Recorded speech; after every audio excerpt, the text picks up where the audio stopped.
Okay, so cracking on. Since we finished our last video, I have discovered that these transparent boxes, they work quite well, but when I put some content in them, let's put some dummy text in there, reload that. Where are we? And why isn't that coming up? So let's see if there it goes. So there's the text. It is coming through with that 0.5 opacity. So anything that is in those boxes also gets the 0.5 opacity, which is a bit of a problem. So what we can do, instead of having a background color white and then an opacity of 0.5, we are going to have a background color which uses RGB, which is red, green, blue, and then A for alpha. So red, green, blue, and then the alpha channel is set to 0.5. So the background color is the only thing that is affected by the opacity change. And then if I set that to black, we should see, have I saved that? That's the left hand one. We have to do it to the right one as well. Let's try that as well.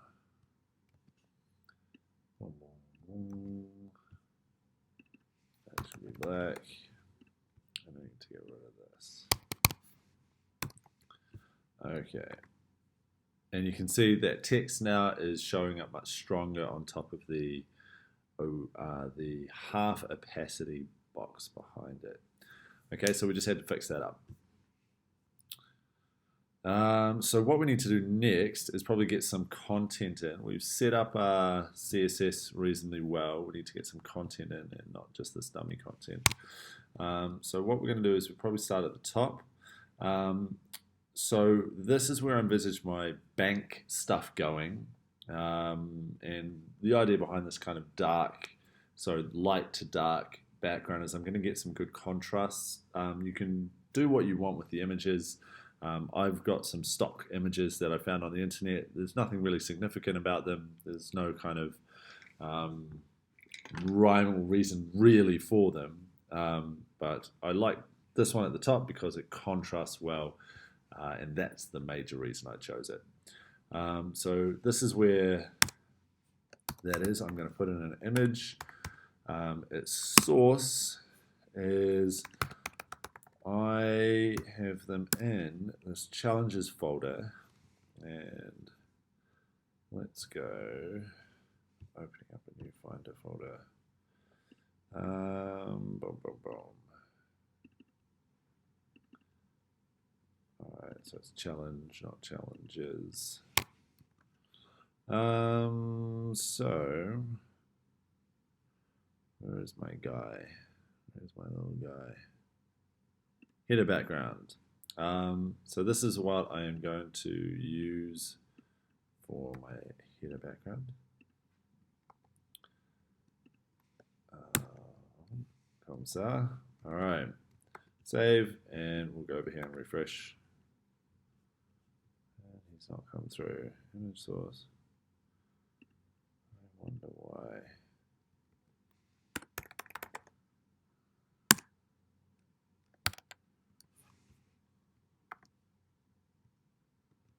No, what have I done? I've done the wrong thing.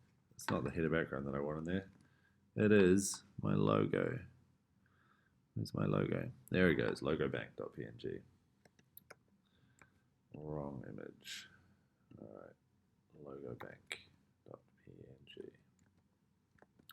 Okay, so save and refresh, and there's my logo. So he's the guy escaping with the money. He's the banker, and I want him up the top. Just need to center him. That's all we need to do. Let's center him. So he's in the header. So let's bring that down a touch. So we can use the text align feature to put him in the center. So there he goes. You could position him wherever you want. But I'm going to put him in the center, and I'm going to have my bank details below. So you can see the black contrasts quite well with the white at the top, and then I'm going to have the text below and my buttons below, and they'll contrast reasonably well with the hills, the dark. So you can create your own images, or you can get stock images. You're not going to get assessed on your images, so it's up to you. Now we also need to put in some tables. I am going to put in a table, table header, table, table header, and then table data.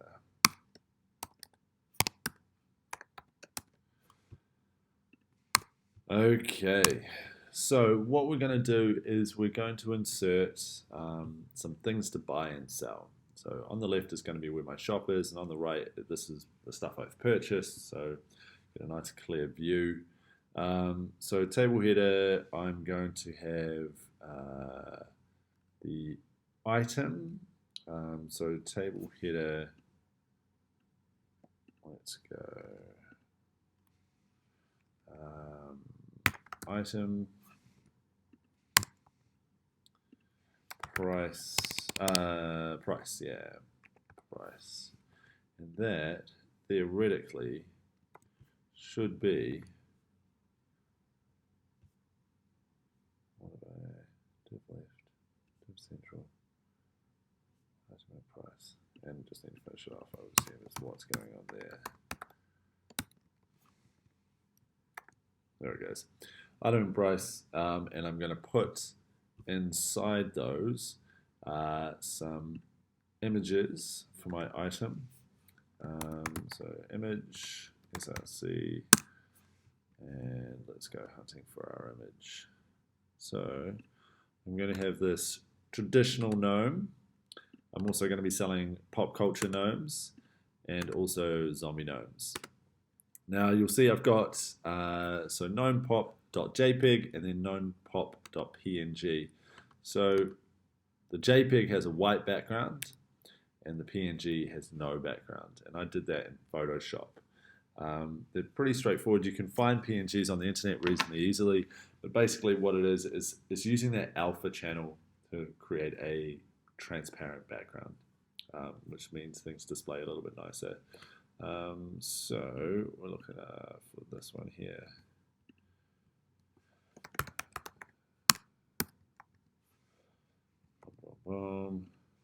And ideally, you're putting your image is at the correct height already, and doesn't need to have scaling applied to it via this. So let's see how big it is. But that may not be the case. So I'm going to scale it slightly and put it in like that. Table data. And I've missed a key concept.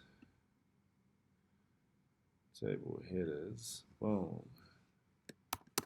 And table row. So I need another tag in there. And then in here, it's a new table row with my data tables in there. Well, there we go. All right, that's looking a bit better. So it was all presenting on the one row, and the reason is I didn't have these table row tags in there. So it's table row. The first row is going to be my headers, so item and price. I can put capital in there. That would be nice. And then I end that row. Yeah, and you see it all lines up. And then the second table row is my data cells. Okay, so TD is for data, TH for header. So TD, boom, boom, boom, and that should be indented one, and it's not because it's one of those. So in here I'm going to do the price, and we'll make the price say 10 whatever they are. All right, and then there's the end of the row. Okay, so that's looking reasonably good at the moment. I may want to center that, but let's get our other gnomes in there. So we need more rows, 1, 2 of them, and this is pop, and that's gnome zombie. Well, it should be. There we go.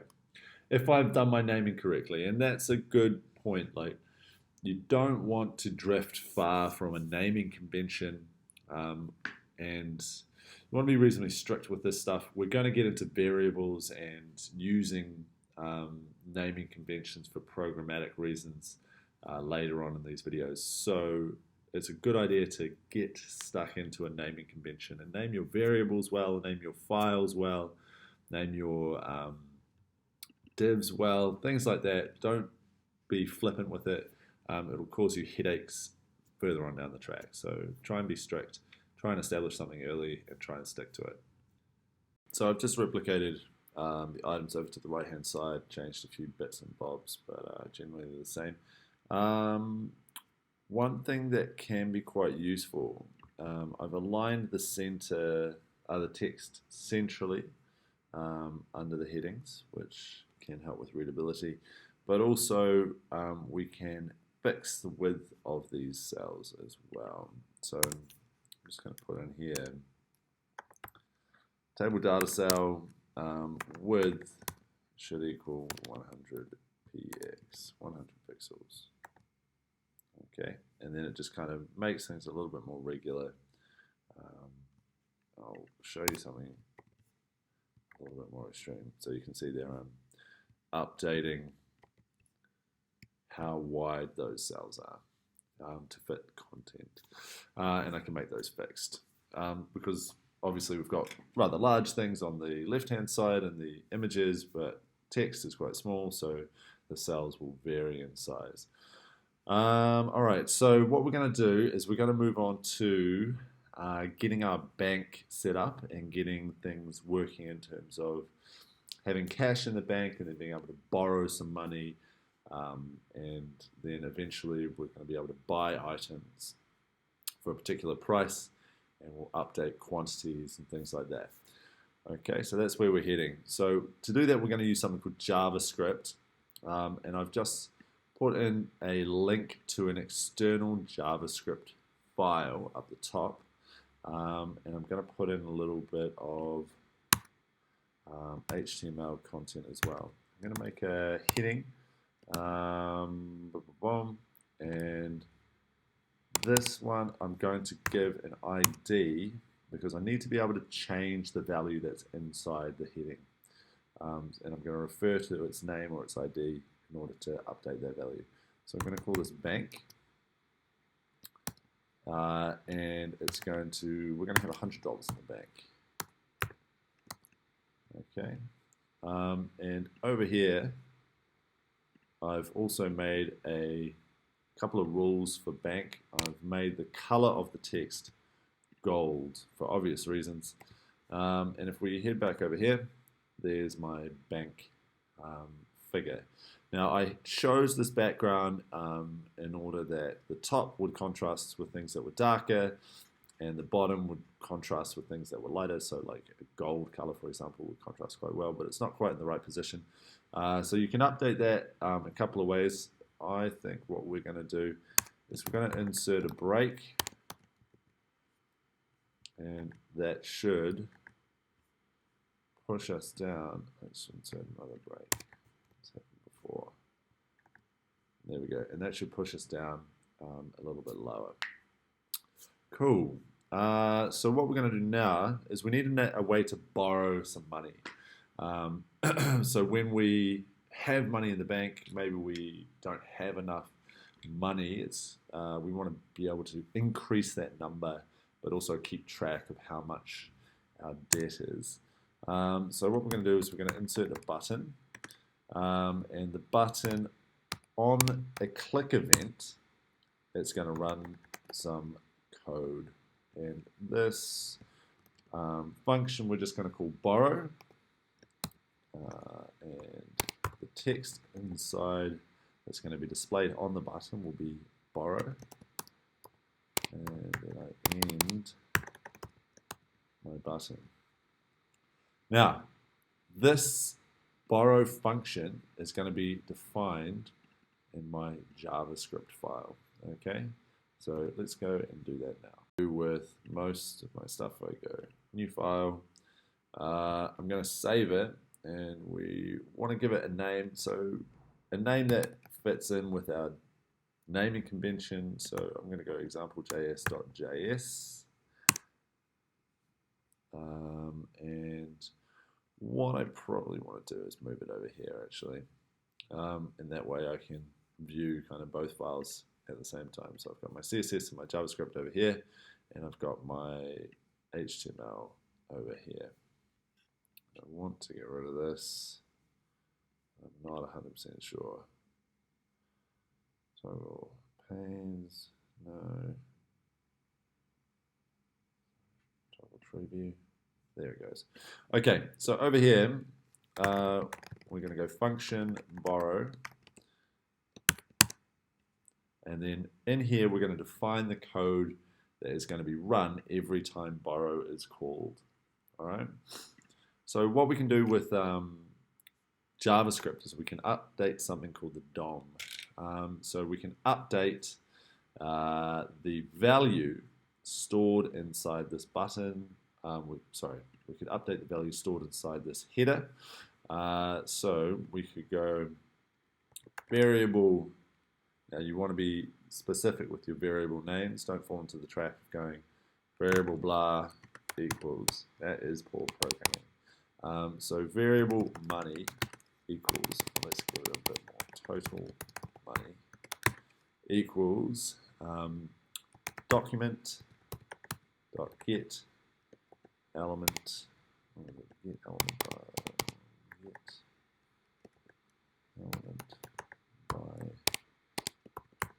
ID. Now why isn't that popping up? Huh. It really should be popping up with a little prompt. Makes me think that I am doing something wrong. Get element by ID, that's the one. There it goes. Get element by ID. The ID that we gave it was bank. Quite a good idea to just copy paste. That way you don't get caught out by any spelling errors. So total money document.get element by ID bank. So stored inside variable total money should be whatever is inside that heading one. Okay, so it's going to store 100. Now it's going to store it as text, and that's something that you need to know and need to accommodate. So there is a function called parseInt, which converts from a text object to a integer object. So that way we can do a little bit of maths on it. We can't do mathematics on text objects. We need to convert them to number objects before we do that. So we should now be able to go total money equals total money plus 100. Okay, so we've got the variable we've called total money. We're adding whatever is stored inside it, which should be 100, but it could, if we borrowed more money, it could have been updated. And then we're just adding 100 onto it. Yep, so our borrow function adds 100 onto whatever we've got stored in that heading one. All right. And then we need to then display it. So we should be able to go document get element by ID bank dot inner. I probably should have had that in there. Dot inner HTML. Okay, .init.html equals our value for total money, and we're going to use a function called toString, which converts it back to a text object. Now this inner HTML thing, so what we accessed is the heading 1 tag by using this document get element by ID, but we want to access the inner HTML, so the value inside the tag, and that's what that .init.html does, which I should have added on. Let's check it out and see if it works. So we should have borrow button, which we do. When I click on borrow, nothing's happening. I'm a little bit unsure as to why, so I'm going to go to inspect, right click and inspect. This is something that's available via Chrome, and I'm going to go to the console tab, and you can see there it's giving me a couple of errors. So it's failed to load resource example.js. Okay. So if I go back to my text, this says example.js, but I actually made it example.js.js. So we need to update that, and let's reload. Now, boom, I'm getting money. So that borrow button is now functioning, and I'm able to put money in the bank, which is a good thing. Okay, so we've taken our first step with JavaScript. So now we probably want to, now that we've got gold in the bank, we're making bank, we need to be able to buy and sell items. All right, so let's insert, boom, boom, boom. Okay, so there's my table row, table data. Boom, so there's the price of my GNOME traditional. If I want to buy one of them GNOME traditionals, should have a button, and the button, on click, it's going to run a buy function. Now, when we click on that buy function and it runs the buy function, we want to pass it a what's called a parameter. And I'm going to pass it the text trad. And why I do that is I want the buy function to know that it's been a traditional GNOME that has been purchased, and not just any old GNOME. So go buy in the button. Boom. Okay. Now if I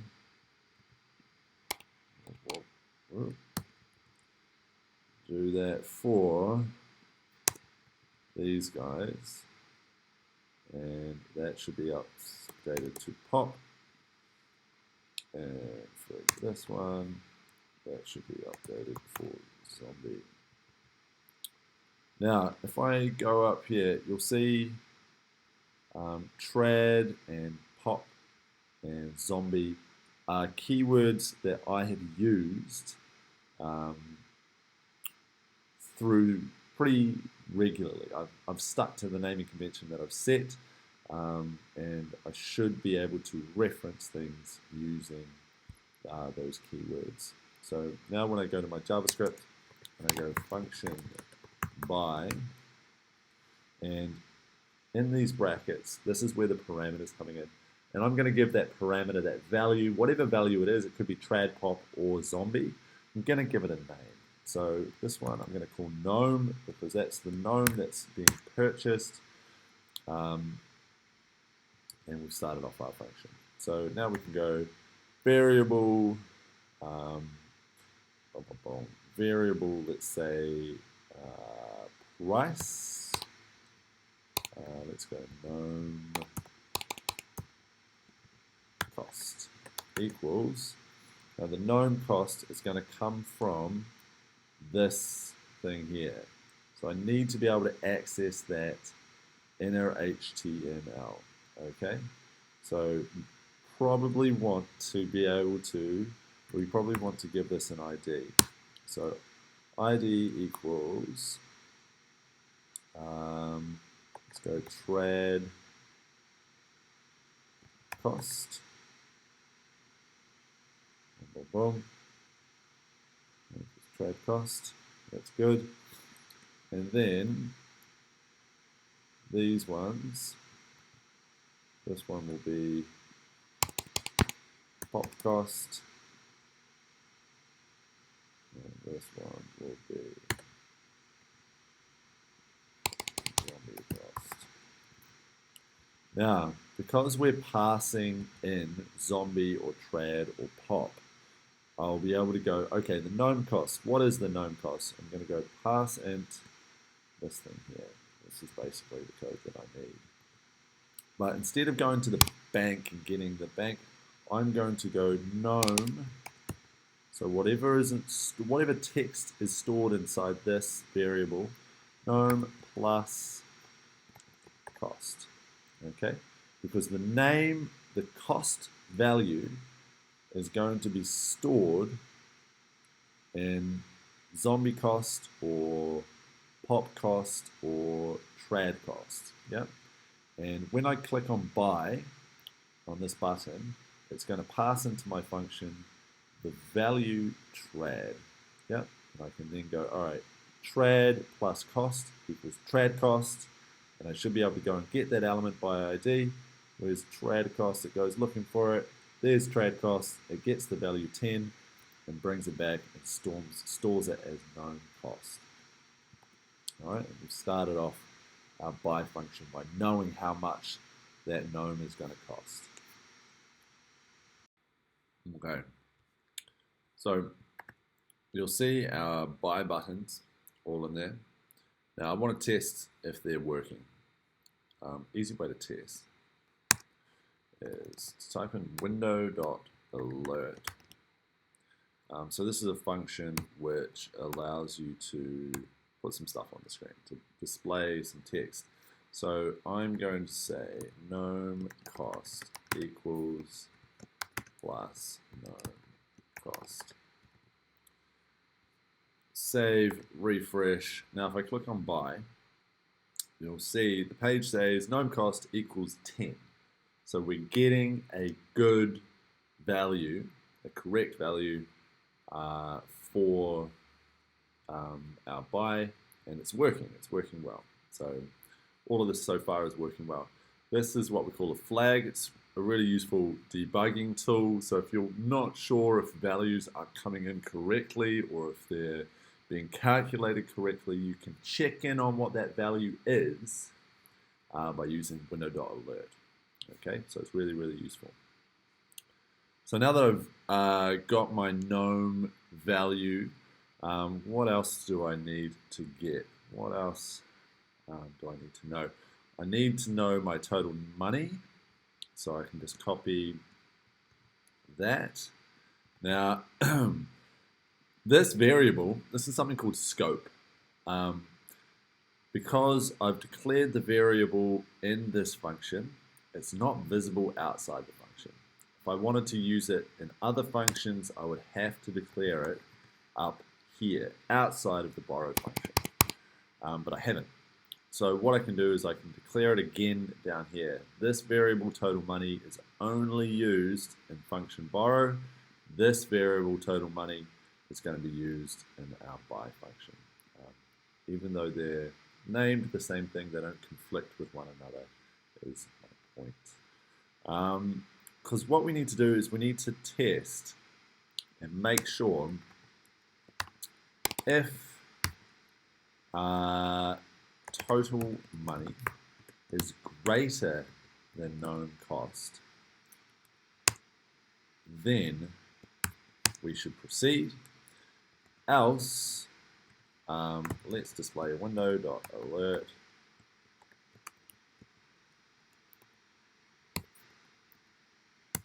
You have insufficient funds. Okay. So, if total money in the bank is greater than the cost of the gnome, we allow the purchase to continue. Otherwise, it displays an alert telling the user that they've got insufficient funds. They need to go borrow some money from the bank at exorbitant interest rates. Okay, so now we need to update our quantity. Yeah. So our item quantity needs to go up. If we purchased it for 10, we need to bump this by 1. So, boom, boom, boom. You need to obviously use this gnome value, and we need to go to the value quantity. There's quantity. So there's the cell that holds our quantity. This needs to be referenceable. I need to be able to update that value or get that value. So I need to give it an ID. Okay, and I want you to have a little think about what that would look like. Maybe go away and do it yourself before watching the rest of the video. We've covered it already. Should be able to do it. Give it a crack and then come back and view the rest of the video if you need to have. Okay. So there's one more variable we need. That is how many gnomes we currently have, or that this little guy, the quantity. So he should have an ID, and it should be within the naming scheme that we've been using. So if I look at this, it's zombie cost, so the type of gnome and then cost, and we're going to follow a similar. So this is trad quantity.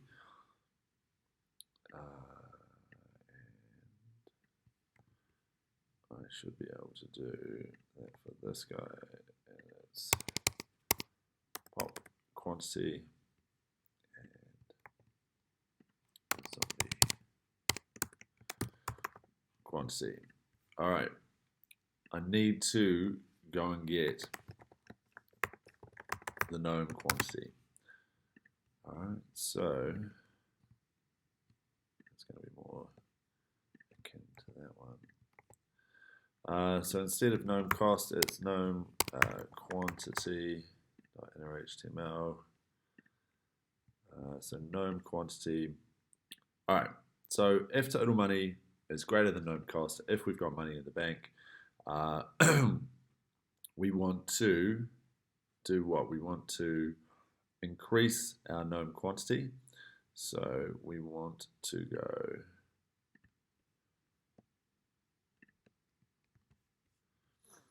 we want this value in document get element by ID gnome, so that's trad pop or zombie quantity, and it's obviously going to reference gnome is referencing the value that was passed to our buy function.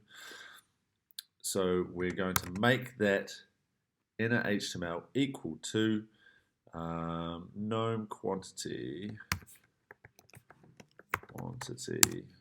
plus 1, and then I'm going to convert that to a string value because, as we talked about, inner HTML needs to work with strings. It's text based. Okay, so we converted it to a integer, so we could do a little bit of mathematics with it. We could add 1 to it, and now we should be able to increase that by 1. So let's see how we're doing. Hey, so the quantity is increasing by 1. We now just need to remove the price from our bank. And I suggest if you haven't tried something for yourself, that you pause the video and you give that a crack. But for the rest of us, we're going to go and, so we've got total money. So document element bank. So the bank value equals total money minus gnome cost. And you can see these variables are coming in handy. So total money minus gnome cost dot to string. All right, let's give that a roll. So when I click buy, I've got 100 in the bank so far. It's $10 to buy. That increases by 1. That decreases by 10. I can then borrow some more money. Buy. And you can see I'm getting my gnomes. I'm increasing my quantity. Things are starting to work. Cool. Okay, I'm going to do one more function. It's going to be the new day function. All right, because we want these prices to update. So, because we're buying and selling gnomes essentially. So we're trading gnomes. We want those prices to fluctuate. So I would like a button which, when clicked, runs a function called new day.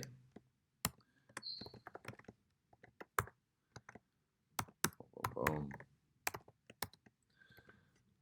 Okay. There's my new day button, and I probably want to put it in a new place, but I'll leave that up to you. So there's new day. It's going to run a function called new day. I could have copied and pasted. That would have been fine and smart as well. Now, what we want the new day function to do is to change the prices of the items. Okay, so trad cost, pop cost, and zombie cost. Okay, so if you think you can do that, I'll throw you a library function that we want to use. We've got a library called math, and we've got a function called random. Is it capital? I don't think it is. Math.random, which will allow you to get a random number between 0 and 1. Okay, so it's going to be 0. Blah, blah, blah, blah, blah. Now you can times that by 10 to get, instead of 0.4, you get 4.1372, blah, blah. So what you can also do is you can use a math.floor function, and floor puts it to the lowest value. So if it's 4.75623 blah blah blah blah blah, it's going to make it 4. Okay, so it gets rid of the decimal points, it just chops them off. So math.floor can be quite useful for us. So we get a math.random, and we times it by 10, and then we floor that, and we probably want to store it, and we know all about variables. So variable fluc for fluctuate equals that, and I'm going to use that, or you could say actually new price, probably even better. Oh, even better. Let's go trad price, and then we'll do a few of them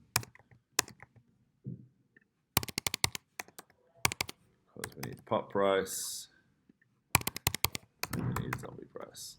Okay, and they're going to get different prices. So the prices are going to fluctuate all over the place. And we now need to update the HTML to reflect those changes. I'll leave it there. I reckon you have enough of a scaffold to figure out the rest. The purpose of this is to extend your JavaScript understanding to understand how coding or a programming language can bring dynamic content to a web page. Okay, and by dynamic I mean things that change. HTML, CSS, they make static content. So JavaScript allows things to change and update on the fly, and that's where things get exciting. So you can take it in whatever direction you want. You can incorporate JavaScript rollovers, you can have transitions, you can have buying and selling of whatever you want, but yeah, extend and improve your skills. That's what this is all about.